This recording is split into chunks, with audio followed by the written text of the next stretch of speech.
بسم اللہ الرحمن الرحیم۔ حکیم الامت مجدد الملت حضرت مولانا اشرف علی تھانوی نور اللہ مرقدہ فرماتے ہیں، لوگوں سے رات کو جاگنا اور کم کھانا اور نوافل پڑھنا وغیرہ سب کچھ ہو سکتا ہے، باقی گناہ سے اپنے کو بچانا یہ نہیں ہو سکتا۔ یعنی عام طور سے دین کے شوق میں، دین سیکھنے اور دین میں ترقی کرنے کا جذبہ ہوتا ہے ماشاءاللہ بہت سے لوگوں میں، اور اس کی وجہ سے راتوں میں جاگنا اور کم کھانا اور نوافل پڑھنا وغیرہ سب کچھ ہو سکتا ہے، باقی گناہ سے اپنے کو بچانا یہ نہیں ہو سکتا، حالانکہ یہ اس سے بھی سہل ہے۔ بات یہ ہے کہ قصد ہی نہیں گناہ کے چھوڑنے کا، یعنی گناہ چھوڑنے کا ارادہ ہی نہیں ہے۔ ارادہ ہو تو پھر سب یہ آسان ہے، رات بھر یعنی تہجد گزاری، شب بیداری اور طویل تلاوت اور وغیرہ وغیرہ جو اچھے کام ہیں، اچھے ہی ہیں ماشاءاللہ، لیکن یہ سب جب کر سکتا ہے گناہ کیوں نہیں چھوڑ سکتا؟ تو گناہ بھی تو چھوڑ سکتا ہے، لیکن ارادہ ہی نہیں ہے۔ ارادہ ہو تو وہ بھی آسان ہو جائے گا۔ اگر آدمی نیچی نگاہ کر لے تو کیا کوئی زبردستی اونچی کر دے گا؟ ہاں، یہ ضرور ہے کہ نفس میں تقاضا ہوتا ہے کہ نگاہ اٹھائیں، مگر یہ تو کر سکتا ہے کہ اس پر عمل نہ کرے۔ یعنی ایک مثال دے رہے ہیں، گناہ سے بچنے کے آسان ہونے کی مثال دے رہے ہیں کہ اگر آدمی نیچے نظر کر کے جائے، ادھر ادھر نہ دیکھے، تو کوئی زبردستی ہماری نظر اٹھا سکتا ہے کیا؟ کوئی بھی کسی کی نگاہ پر کنٹرول نہیں رکھتا، اپنی نگاہ اپنے ہاتھ میں ہے۔ اگر نیچے رکھے نہ دیکھنا چاہے، نہ ادھر ادھر ڈالنا چاہے، تو کوئی زبردستی اٹھا سکتا ہے کیا؟ نہیں اٹھا سکتا۔ ہاں، نفس کا تقاضا ہوتا ہے کہ ہم اٹھائیں اور دیکھیں، تو اس پہ عمل مت کرو۔ اس سے معلوم ہو گیا کہ اگر کوئی کہے کہ نگاہ کا بچانا میری قدرت میں نہیں ہے، یعنی نہیں ہو سکتا، تو بالکل غلط ہے۔ اگر کوئی حاکم یا پیر ہو جسے یہ بڑا سمجھتا ہو اور وہ سامنے ہو، تو کیا ممکن ہے کہ اس کے دیکھتے ہوئے اس شخص کی نگاہ اوپر کو اٹھ سکے؟ پھر حضرت نے بہت افسوس سے فرمایا، بس جی لوگ یوں چاہتے ہیں کہ مزے میں بھی خلل نہ ہو اور کام بھی بن جائے، بس یہ چاہتے ہیں۔ اس کے بعد فرمایا، مجاہدہ خلاف نفس کرنے کو کہتے ہیں۔ مجاہدہ نفس کے خلاف کام کرنے کو کہتے ہیں، اور یہ نگاہ نہ اٹھانا ہر وقت کا مجاہدہ ہے، اس لیے اس سے دم نکلتا ہے۔ خلاصہ اس ملفوظ کا یہی ہے کہ آدمی خود نہیں چاہتا ہے کہ وہ گناہوں کو چھوڑے، کیونکہ گناہوں میں حظ نفس ہے، کچھ نہ کچھ لطف ہے، کچھ مزہ ہے، جی بھی یہی چاہتا ہے، اس لیے چھوڑنا نہیں چاہتا۔ اگر ہمت کر کے چھوڑنا چاہے تو یہ نیکیوں کے بڑے بڑے مجاہدوں سے آسان کام گناہ چھوڑنا ہے، اس میں اتنا مجاہدہ بھی نہیں، اس کو آسانی سے چھوڑ سکتا ہے، لیکن مشکل یہ محسوس ہوتا ہے، وہ آسان محسوس ہوتا ہے۔ یہ سب نفس کی چالاکی اور شرارت ہوتی ہے۔ مثبت طور پر جو دین ہے، یعنی کرنے کے کام، وہ بھی کرنا چاہیے جی جان سے، لیکن فرائض و واجبات کے بعد نفل کام اگر زیادہ نہ بھی کر سکے تو اتنا مذموم نہیں ہے جتنا گناہوں میں ابتلا مذموم ہے۔ اس لیے بمقابلے نوافل کی زیادتی کے گناہوں کے چھوڑنے کی فکر زیادہ ضروری ہے۔ پھر اس کے ساتھ اللہ وہ اس کی بھی توفیق دے دے تو نور علی نور ہے، بڑی بات ہے۔ نوافل کی اور شب بیداری کی، تہجد گزاری کی اور ذکر کی، تلاوت کی، ان اچھے کاموں کی تنقیس مقصود نہیں ہے کہ اس کی کوئی اہمیت گھٹائی جائے، اس کی اہمیت نہیں گھٹتی، یہ بڑے بڑے کام ہیں، یہ بھی بہت ثواب تقرب اللہ کا وسیلہ ہے۔ لیکن جیسے آدمی نوافل سے خدا کا قرب حاصل کرتا ہے، گناہوں سے دور بھی ہو جاتا ہے۔ تو موانع کو بھی تو روکنا چاہیے، اس لیے گناہوں کو چھوڑ کر یہ کرے تو پھر خدا کا قرب حاصل ہوتا ہے اور اس کی نزدیکی میسر آتی ہے۔ حضرت فرماتے ہیں مجھے نہایت پسند آیا ایک دنیا دار کا فعل، اور یہ بات ایسی بات ہے جو آج کل مشائخ میں بھی نہیں ہے۔ وہ یہ کہ میں جب کانپور میں تھا، ایک نائب تحصیلدار تھے، وہ میرے پاس آئے، ان کو اپنے لڑکے کے لیے ایک مدرس کی ضرورت تھی۔ انہوں نے مجھ سے کہا میرے یہاں ایک طالب علم تھے اور ان کو ملازمت کی ضرورت بھی تھی، اس وقت وہ مجھ سے پڑھ رہے تھے، میں ان سے رائے پوچھنے کے لیے عربی میں کلام کرنے لگا، اس خیال سے کہ یہ تو عربی زبان سمجھتے نہ ہوں گے، اور وہ سمجھتے تھے۔ انہوں نے نہایت ادب سے کہا کہ میں عربی سمجھتا ہوں، اگر کوئی بات علیحدہ کہنے کی ہو تو میں علیحدہ ہو جاؤں۔ بس میں ان کے اخلاق پر عاشق ہو گیا اور ان سے کہا کہ تھی تو مخفی بات، مگر آپ جیسے شخص سے اب مخفی کرنا نہیں چاہتا۔ پھر میں نے ان کے سامنے ہی اردو میں گفتگو شروع کر دی۔ یعنی وہ آدمی تھے تو دنیا دار آدمی، ایسے لیکچرر رہے ہوں گے، پڑھانے والے آدمی تھے، تو عربی زبان سیکھی بھی تھی، جانتے تھے دنیا دار آدمی۔ تو طالب علم سے حضرت نے کوئی بات ان سے مخفی رکھنے کے لیے عربی میں بات کی، ان کی سمجھ کی بات نہیں ہوگی یا ایسے آدمی سے مناسب نہیں سمجھتے ہو گیا،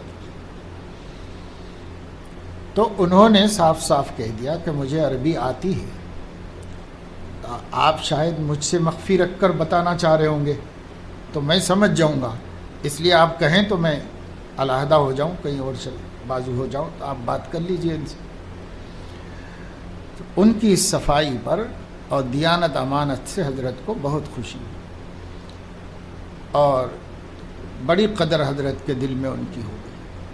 پھر حضرت نے فرمایا کہ بات تو مخفی رکھنا چاہتا تھا، لیکن اب مخفی رکھنا نہیں چاہتا ہوں، اب آپ کے سامنے بولنے میں کوئی حرج نہیں سمجھتا۔ پھر اردو ہی میں بات کر لی حضرت۔ یہ بڑی دیانت کی بات ہے۔ حضرت امام گنگوہی رحمۃ اللہ علیہ اخیر میں نابینا ہو گئے تھے۔ حضرت تھانوی خود فرماتے ہیں، ملفوظات میں گزر چکا ہے کہ حضرت فرماتے ہیں کہ اس کے بعد جب کبھی بھی میں جاتا تھا تو چپکے سے بیٹھ جاتا نہیں تھا، وہاں خاموش جا کے مجلس میں بیٹھ گیا، ایسا بیٹھتا نہیں تھا، بلکہ حضرت کو قریب جا کر یہ بول کے بیٹھتا تھا کہ مجلس میں اشرف علی بھی ہے، یہ بول کے بیٹھتا تھا۔ اور یہ اہتمام حضرت کا صرف اس وجہ سے تھا کہ کوئی بات وہ میرے سامنے نہ کہنا چاہتے ہوں اور ان کو پتہ نہ ہو کہ میں مجلس میں ہوں، اس لیے میں بول کے بیٹھتا تھا کہ مجلس میں اشرف علی بھی ہے۔ اب حضرت کو بولنا ہے کوئی بات یا نہیں بولنا ہے تو احتیاط فرما لیں گے۔ حالانکہ دینی مجلس میں یہ سب کیا ہے، ہوتا تو نہیں ہے، لیکن جو آدمی مہذب ہوتا ہے اس کی تہذیب اس کو خود تقاضا کرتی ہے کہ بھئی یہ کام ایسے مت کرو، یہ کام ایسے مت کرو۔ ایک شخص جان نہیں سکتا، دیکھ نہیں سکتا، اب آپ اس کی مجلس میں چپکے سے بیٹھے ہوئے ہیں تو یہ تو جاسوسی ہوگی۔ آپ ان کو بول دیجئے، بول دینے کے بعد احتیاط کر لیں گے، ورنہ کبھی پچھتائیں گے کہ صاحب ان کے سامنے کیوں یہ بات میں نے کہی، ان کے سامنے تو نہیں کہنا چاہیے تھا، تو بعد میں وہ پچھتائیں گے، فائدہ کیا ہے، پہلے بول دو۔ یہ سب چیزیں تہذیب سے تعلق رکھتی ہیں، اور تہذیب ایک دوسرے کو راحت پہنچانے کی چیز ہے۔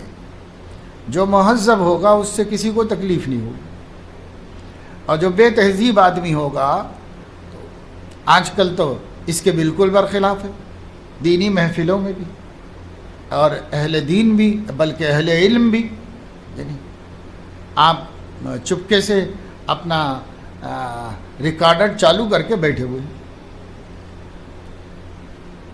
تو آپ کو بتا کر چالو کر کے بیٹھنا چاہیے، کسی کی مجلس میں جاؤ کہ حضرت میں ریکارڈ بھی کر رہا ہوں، یہ بتا دینا چاہیے۔ ممکن ہے اپنے لوگ سمجھ کر کوئی بے تکلفی کی بات کہیں جو دوسروں کے پاس جانے کی نہیں ہے، عام آدمیوں میں بولنے کی نہیں ہے، اور وہ بیچارے خالی الذہن بول رہے ہیں کہ بھئی یہی لوگ تو بیٹھے ہیں، اپنے قریبی لوگ ہیں اس لیے بول رہے ہیں، اب وہ اس کو ریکارڈ بھی کر رہا ہے۔ اور بہت سے لوگ تو وہ ریکارڈ کر کے لے جا کے پھر اپلوڈ بھی کر دیتے ہیں، گروپوں میں بھی ڈال دیتے ہیں، اور یہ سوچتے نہیں بھئی بعد میں ان کو احساس ہوگا کہ بھئی یہ بات اور لوگوں سے بولنے کی نہیں تھی، خاص لوگوں سے بولنے کی تھی۔ ایسا بھی ہوتا ہے بسا اوقات، اور آج کل اسی کے نقصانات ہو رہے ہیں کہ ذہن جاتا نہیں علماء کا، اہل اللہ کا، وہ بس یہی سمجھتے ہیں بھئی اپنے خاص لوگ ہیں اس لیے وہ فریلی بات کرتے ہیں۔ ان کو کیا پتا کہ کوئی سب ریکارڈ کر رہا ہے اور پھر لکھ بھی کر دے گا، ان کو کیا پتا اس تو یہ سب دیانت کے خلاف باتیں ہیں، یہ جاسوسی میں، چوری میں آتا ہے ایسا۔ بھئی جب آپ کو حکم یہ ہے کہ کوئی آدمی کچھ لکھ رہا ہے تو قریب میں بیٹھا ہوا پڑھے نہیں، اس لیے کہ نہیں معلوم کہ وہ آپ کو بھی بتانا چاہ رہا کہ نہیں بتانا چاہ رہا، تو اس کو پڑھنا نہیں چاہیے۔ کسی کی تحریر رکھی ہوئی ہے تو دیکھنا نہیں چاہیے آپ، کیوں؟ اس واسطے کہ پتہ نہیں وہ سب کو بتانا چاہتا ہے کہ نہیں بتانا چاہتا ہے۔ اب یہ سب تہذیب کی اور امانت داری اور دیانت داری کی باتیں، لیکن اس کا خیال نہیں کرتے۔ بہت سے لوگ ہیں میٹنگ مشورے میں ہوتے ہیں اور اس کے بعد نکلتے ہی لوگوں کو بتانا شروع کر دیتے ہیں۔ ارے بھائی جو آدمی آپ سے مشورہ لیا ہے وہ بتانا چاہ رہا کہ نہیں بتانا چاہ رہا اور لوگوں کو، تو آپ کو معلوم ہی نہیں۔ کئی دفعے ایسا ہوتا ہے کہ مجلس میں کسی کا ذکر نکلتا ہے اور پھر کوئی مجلس میں شریک آدمی جا کے اس سے بول دیتا ہے آپ کا ذکر آیا تھا، ایسی بات ہوئی تھی، ایسا ہوا تھا، ایسا ہوا تھا۔ حالانکہ المجالس بالامانہ، مجلس امانت ہیں، وہ دین کی بات ہے، عوام کی خیر خواہی کی بات ہے، قرآن حدیث کی بات ہے، وہ آپ عام کیجئے، لیکن شخصی گفتگو ہوئی ہے تو پہلے تحقیق کر لیجئے کہ یہ بات دوسروں تک پہنچائی جا سکتی ہے یا نہیں، تحقیق کر لیجئے۔ حضرت صلی اللہ علیہ وسلم نے ایک مرتبہ نہیں نظر آئے تو حضرت بلال ان کو ڈھونڈتے ڈھونڈتے ایک باغ میں پہنچ گئے، جہاں جایا کرتے تھے، لیٹا کرتے تھے، آرام کرتے تھے تھوڑا بہت۔ تو جب یہ کسی طریقے سے پہنچ گئے، ملاقات ہو گئی تو بہت خوش و خرم پایا۔ انہوں نے پوچھا، حضرت علیہ السلام نے فرمایا کہ جبرائیل آئے تھے، انہوں نے کہا کہ جو شخص بھی لا الہ الا اللہ پر مرے گا، اس کا اقرار کرے گا، اس پر قائم رہے گا، جنت میں جائے گا۔ تو اب حضرت بلال نے جو ہے یہ اسی طریقے سے جا کے نقل کر دیا؟ نہیں، اچھی بات تھی، دین کی بات تھی، ایمان کی بات تھی۔ انہوں نے پوچھا کیا میں یہ بات لوگوں کو بتا دوں؟ تو حضرت علیہ السلام نے اجازت دی، ہاں بتاؤ، اچھی بات ہے، سب کے لیے خوشخبری ہے، بتا دو۔ تو انہوں نے کہا کون یقین کرے گا کہ میں یہ بات آپ کی طرف سے اتنی بڑی بات بتا رہا ہوں کہ مومن کی مغفرت ہوگی، اتنی بڑی بات بتا رہا ہوں۔ تو آپ نے فرمایا میری جوتیاں لے جاؤ، کیونکہ کوئی بھی پوچھے گا تم کہاں سے لائے ہو یہ بات، اور دیکھو نبی وہاں ہیں، ان کی جوتیاں میرے ہاتھ میں ہیں، لے کے آیا ہوں، ان کی اجازت سے ہی بتا رہا ہوں، انہوں نے ہی خبر دی۔ تو دیکھو یہاں انہوں نے اجازت لی۔ پھر بھی حضرت عمر رضی اللہ تعالیٰ عنہ پہلے آدمی تھے جو ان کو ملے، حضرت عمر کو اس میں کھٹک ہوئی، انہوں نے ایک مکھا سینے پہ مارا تو گرے جا کے، اور پھر دونوں بھی آئے اور انہوں نے کہا کہ یا رسول اللہ، یہ پہلے آدمی تھے، ان کو سنایا تو انہوں نے تو مجھے ایسے۔ حضرت عمر نے حضور نے فرمایا کیوں بھئی آپ نے ایسا کیوں کیا؟ تو حضرت عمر نے ان کے ذہن میں جو بات تھی وہ رکھ دی کہ یا رسول اللہ، مجھے خطرہ ہے کہ ایسی بات سن کر عام لوگ وہ کاہل ہو جائیں گے، اور اعمال صالحہ پر جو مواظبت پابندی ہے اس میں ڈھیلے پڑ جائیں گے، کیونکہ ان کو ایک اطمینان ہو جائے گا۔ یہ اطمینان ان کی عملی کوتاہیوں کا سبب نہ بن جائے، یہ ایک میرے ذہن میں خطرہ ہے۔ اس کھٹک کو حضور علیہ السلام نے بھی مناسب سمجھا، پھر آپ نے کہا ٹھیک تو ہے، تو بات وہیں روک دی۔ اب یہ ہے کہ دین باقی رکھنے کے لیے بطور امانت کے یہ بات ہم تک بھی پہنچ گئی، اس دور تک بھی آ گئی، اور سارے ہی مسلمانوں کے علم میں آ گئی، لیکن پتہ چلا کہ بسا اوقات بعض باتوں کا شیوع مناسب نہیں ہے عوام کے حق میں، چاہے بات حق ہو۔ اب آدمی بولتا ہم کیا غلط بول رہے، ہم کوئی غلط بات بول رہے، ارے بھائی غلط نہیں بول رہے ہیں، اس کو بھی سوچو، حق کو بھی مناسب ہے یا نہیں مناسب ہے، اس کو سمجھو، سمجھ کے کرو۔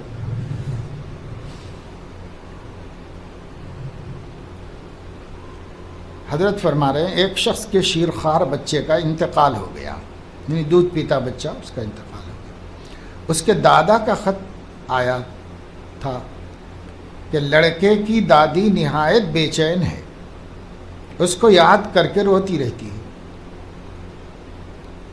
اس پر حضرت نے فرمایا جیسے خدا تعالیٰ کا تعلق ذکر و فکر سے بڑھتا ہے، ایسے ہی مخلوق کا تعلق بھی ذکر و فکر سے بڑھتا جاتا ہے۔ لوگوں کی حالت یہ ہے کہ یاد کر کر کے اور خیال جما کے روتے رہتے ہیں، بار بار سوچتے ہیں اور ذہن میں لاتے ہیں، از خود لاتے ہیں اور لا کے سوچتے ہیں اور روتے رہتے ہیں۔ تو یہ لوگ اپنے ہاتھوں بلا خریدتے ہیں۔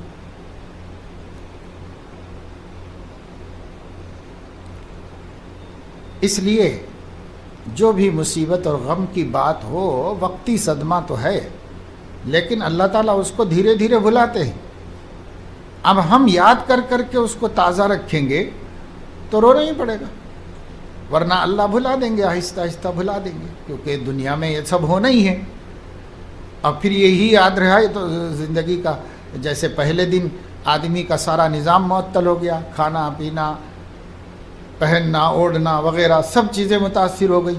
اب روز روز یاد رکھیں گے تو روز روز ہی ہوتا رہے گا، اس لیے اللہ بلاتے ہیں، پھر اپنے معمولات پہ لوگوں کو لگا دیتے ہیں تاکہ دنیا کا سسٹم چلتا رہے، یہ نظام قائم رہے اسی طریقے سے۔ اور اس سے تو مفر نہیں، بچ نہیں سکتے، آنی مصیبتیں آتی رہیں گی، جاتی رہیں گی۔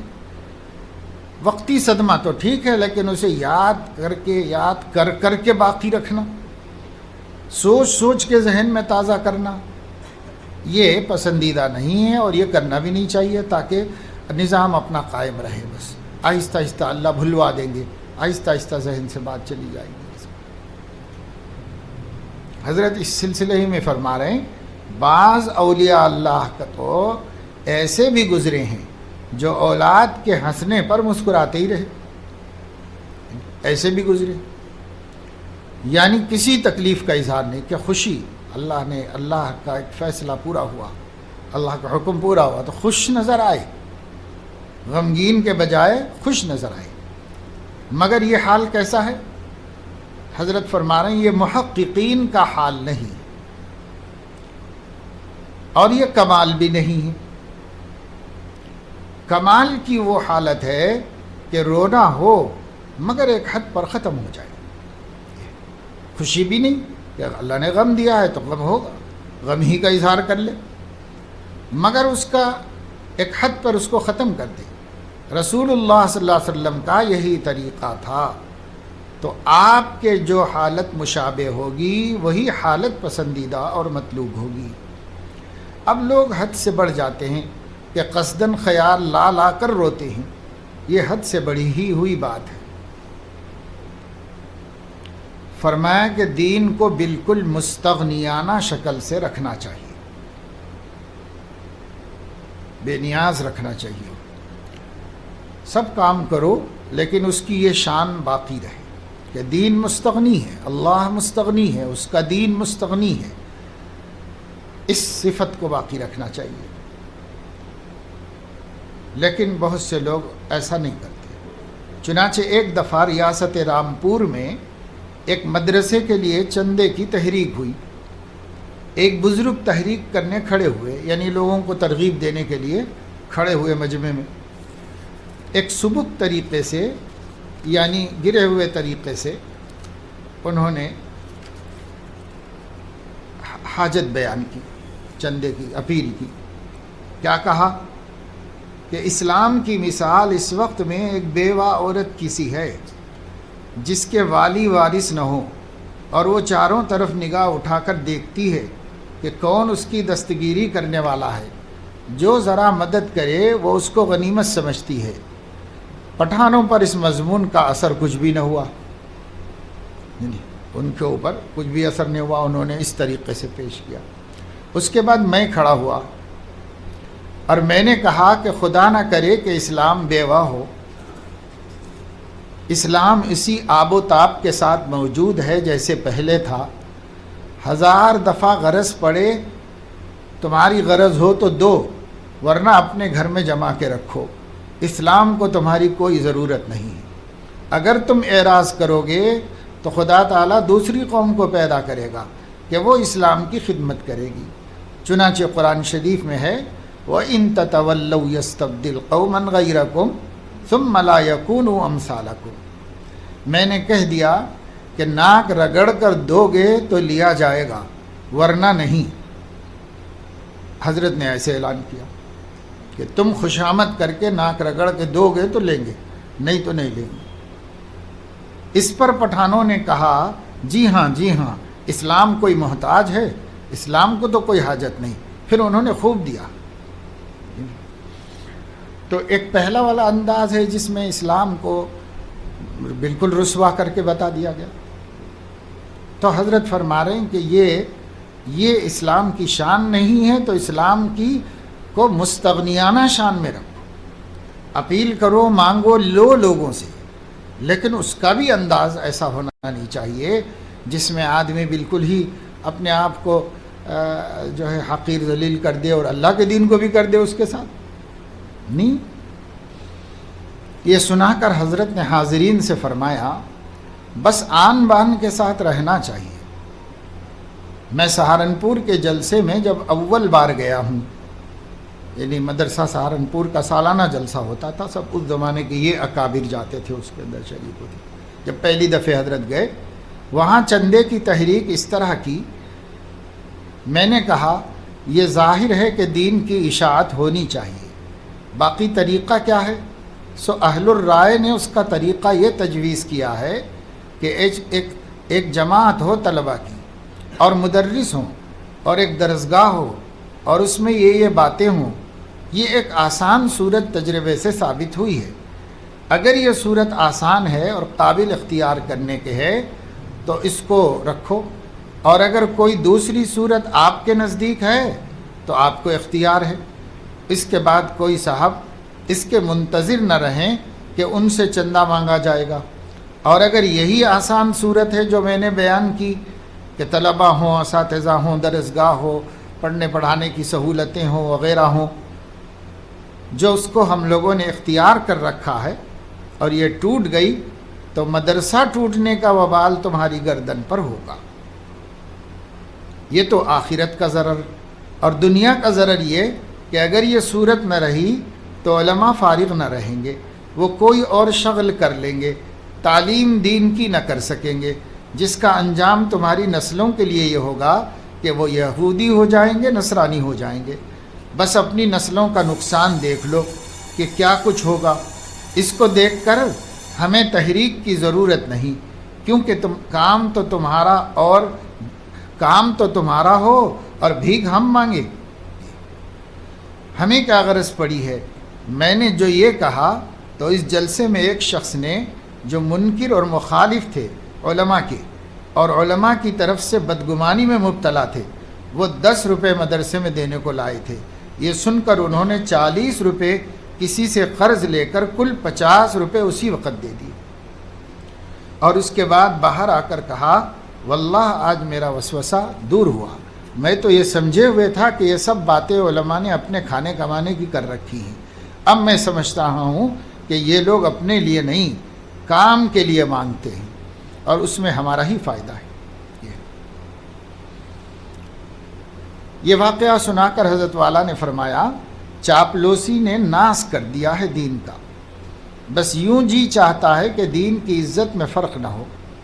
میں ڈھاکہ گیا تھا، اپنے خاص مدارس کے محتمم صاحبوں نے مجھ سے کہا تھا کہ وہاں چندے کی بھی ترغیب دیجیے۔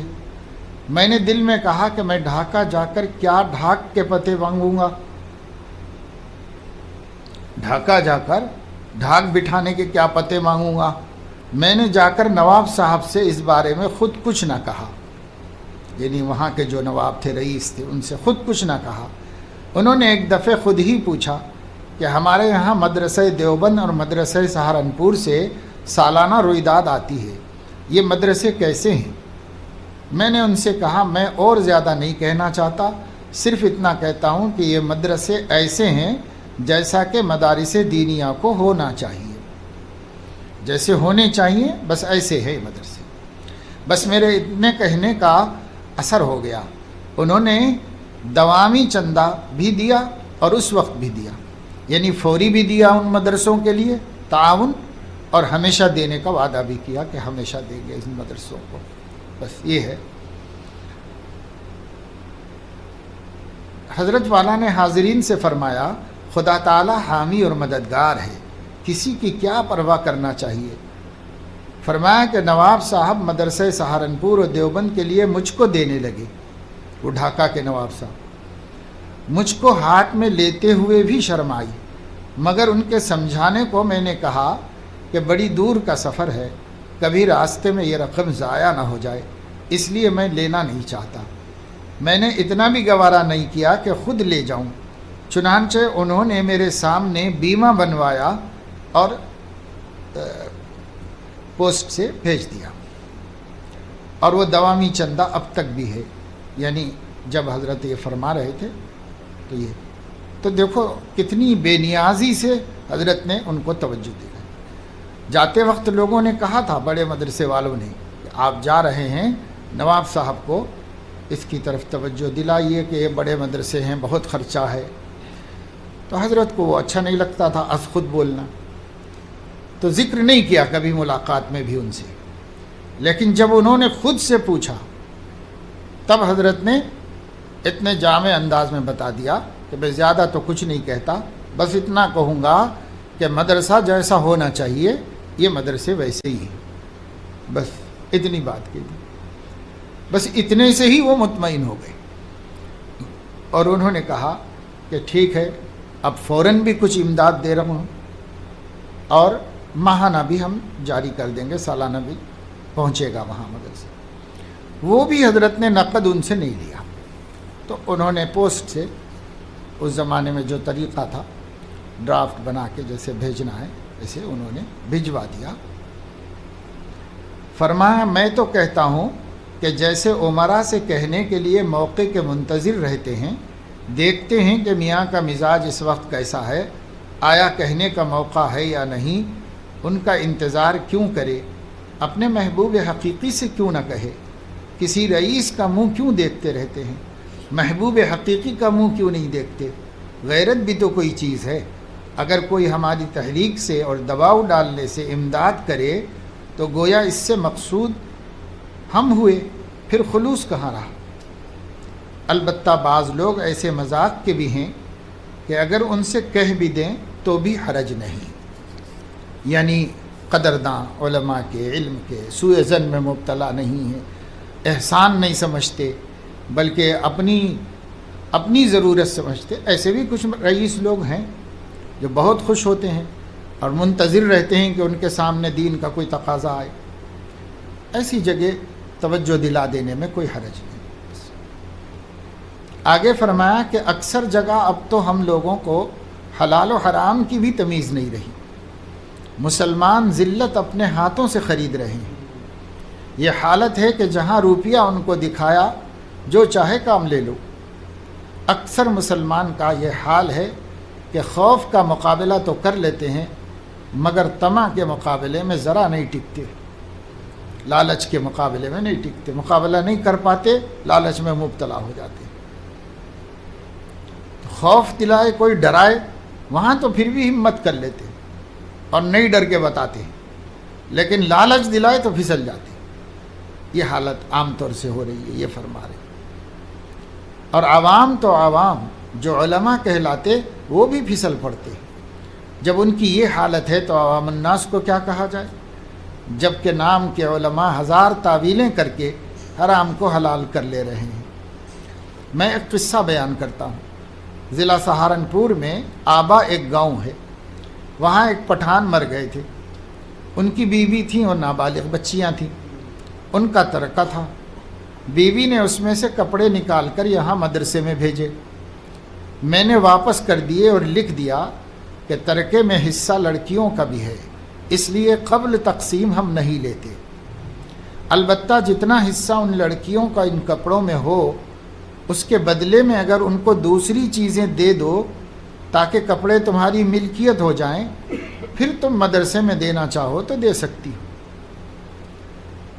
یعنی ان کا حصہ میں یہ کپڑے جو مدرسے کو دے دیے انہوں نے کہ کوئی طلبہ غریب پہن لیں گے، استعمال کر لیں گے، یہ کپڑے اس میں لڑکیوں کا بھی حصہ ہے اور بچیاں چھوٹی ہیں، اس لیے ان کی رضا کا بھی اعتبار نہیں۔ تو جتنا حصہ لڑکیوں کا بن رہا اس کی قیمت لگا کر وہ قیمت بچیوں کے حصے میں کر دو، اور اب آپ مالک بن کر دے دو تو ہم لے لیں کے تیار ہیں۔ اب یہ سب خوف خدا کی بات ہے، اللہ سے ڈرنے والوں۔ انہوں نے یعنی وہ بیوہ نے اس کو بکھیڑا سمجھ کر رکھ لیا، یہ سب اب اتنا سب کیا کریں، واپس کر دیے تھے کپڑے، وہ واپس رکھ لیے انہوں نے کہ بھائی اب یہ ان کے پیسے بناؤ اور پیسہ لاؤ، پیسہ رکھو، یہ کرو وہ کرو، تو بکھیڑا ہے، تو اس کو بکھیڑا سمجھ کر رکھ لیا۔ وہاں ایک مولانا آئے متبع سنت، ان کے وہاں مرید بھی تھے، ان کے سامنے وہ چیزیں پیش کر دی اور یہ قصہ بھی ان سے بیان کر دیا، مگر انہوں نے بے تکلف لے لیے اور یہ تعویل کی کہ آخر اتنا تو یہ بیوہ لڑکیوں کی شادی میں ان کو دے ہی دے گی، یعنی یہ بیوہ اپنی بچیاں بڑی ہوں گی، شادی کرے گی نا، شادی کرے گی تو خرچہ بھی تو کرے گی ان کے اوپر، تو گویا ان کپڑوں کی قیمت ہی سمجھ لو اس کو، جو بعد میں کر دے گی کبھی وہ، اب لے لو، یہ تعویل کر لی، تعویل کر کے لے لی۔ اللہ اکبر۔ یہ سب چیزیں طمع اور لالچ اور حرص کی وجہ سے ہوتی ہیں۔ حرص مال سے اللہ بچائے، مال کی محبت فطری چیز ہے، لیکن جتنا استغنا کے ساتھ اللہ پاک دے دے وہی انسان کے لیے عزت کی بات ہے، راحت کی بات ہے، سکون کی بات ہے۔ اس کے پیچھے اتنا مرے گا کھپے گا تو بھی ملے گا تو وہی جو اللہ نے مقدر کر دیا ہے، تو کیا ضرورت ہے۔ سبحانک اللہم و بحمدک اشہد ان لا الہ الا انت استغفرک۔